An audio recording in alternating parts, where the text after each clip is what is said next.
আজকে দেখাবো কিভাবে ধান থেকে চাউল বের হয়, আমাদের গ্রামে কিভাবে ধান থেকে চাউল বের করে। আমরা একটা ভ্যান ভাড়া করে নিচ্ছি, এখন চলে যাচ্ছি যেখানে ধান মাড়াই করা হয়। আর অবশ্যই ধান মাড়াই করার আগে 3টা রোদ দিয়ে নেবেন, তাতে চাউল ভালো হবে। আমার সঙ্গে আছে ভাগ্নে রাকিব, ওর নামও রাকিব, আমার নামও রাকিব। আমরা কথা বলতে বলতে চলে আসলাম আমাদের গন্তব্যে। আসার পরে দেখি মিস্ত্রি সাহেব গেম খেলতেছে। তার গেম খেলা একটু ডিস্টার্ব করলাম, বললাম এখন গেম খেলা ছাড়ো, আমাদের এটা মাপতে হবে। ধানগুলো ওজন দেওয়ার পরে মানে 1 মণ ধানে 40 টাকা দেওয়া লাগে। তো আমাদের ধান হয়েছে 2 মণ। বস্তার গিট্টু বা গিরি যেটাই বলেন, আমি গিরি খুলে মেশিনের ভিতরে দিয়ে মাড়াই করব। আপনারা অনেকে অনেকভাবে বলেন যে ভাঙাবো, মাড়াই করব, যেটাই বলেন। এখন ধানগুলো মেশিনের ভিতরে দেওয়া হবে, আস্তে আস্তে চাউল হয়ে বেরিয়ে আসবে। তো বন্ধুরা, আপনারা যারা আমার এই ভিডিওটি এতক্ষণ ধরে দেখলেন, দেখার জন্য অনেক অনেক ধন্যবাদ। আপনারা যারা এখনো লাইক কমেন্ট শেয়ার করেননি, একটু লাইক কমেন্ট শেয়ার করে দিন। ফেসবুক পেজ থেকে দেখে থাকলে পেজটা একটু ফলো করুন, ইউটিউব চ্যানেল থেকে দেখে থাকলে চ্যানেলটা সাবস্ক্রাইব করুন।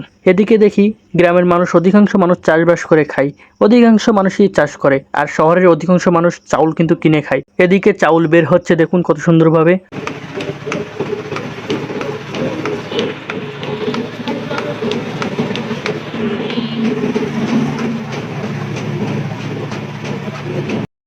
এদিকে ধানগুলো আমি আস্তে আস্তে ঢেলে দিচ্ছি, যাতে ওভারলোড না হয়ে উপর দিয়ে ধানগুলো পড়ে না যায়।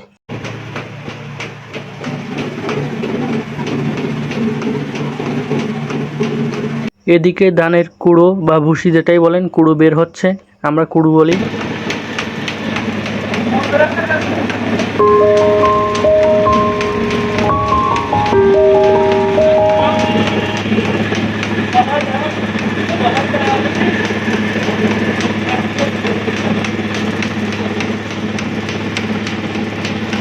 আমি কুড়োগুলো কাজের ফাঁকে ফাঁকে বস্তায় ঢুকিয়ে রাখতেছি, কারণ এখানে ওভারলোড হয়ে গেলে মেশিনের ডিস্টার্ব দিবে, সেজন্য আস্তে আস্তে আমি ঢুকিয়ে রাখতেছি। ধানগুলো প্রায় শেষ হয়ে যাচ্ছে, এখন চাউল দিয়ে দিচ্ছি। চাউল আরেকবার রিফ্রেশ করতেছি যেন চাউলগুলো একদম খাঁটি চাউল হয়ে যায়। এই চাউলগুলো এখন বস্তায় ঢেলে রাখতেছি। চাউলগুলো কি ভেঙে গেছে কিনা তা একটু চেক করে নিলাম আমি।